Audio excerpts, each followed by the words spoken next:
Like I discussed in the video, if you say you worship God because God is perfectly moral or perfectly good, you are implicitly accepting the principle that there is an objective standard of morality that God follows in order to be defined as good. Principles are important because they're universal and must by definition be followed. My favorite example of an adult breaking their own principles is when they say to their kid, "Don't hit your sister." Whack!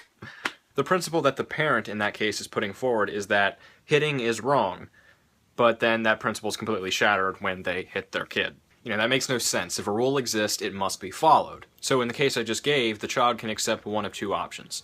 Either the parent is lying to them, and hitting is not wrong, or the parent is correct, hitting is wrong, and the parent is wrong. Another good example of using principles to debunk beliefs, let's say we have an omniscient and all-powerful God. For God to be omniscient, he must know everything that is, was, and will be. For God to be all-powerful, he must be able to use his will to change anything that is, was, or will be. Now, if God knows for a fact what is going to happen, say, in the future, then he must be able to change it.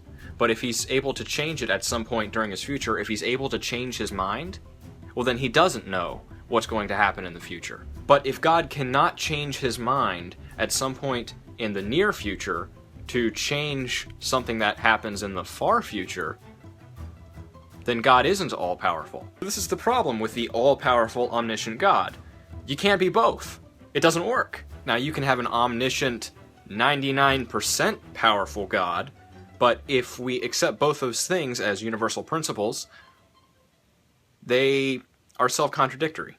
And it becomes a little more than a self-defeating statement. An example of another self-defeating statement is, words are meaningless. Now, if I believe that words are meaningless, why on earth would I be using words to try to communicate to you the idea that words are meaningless?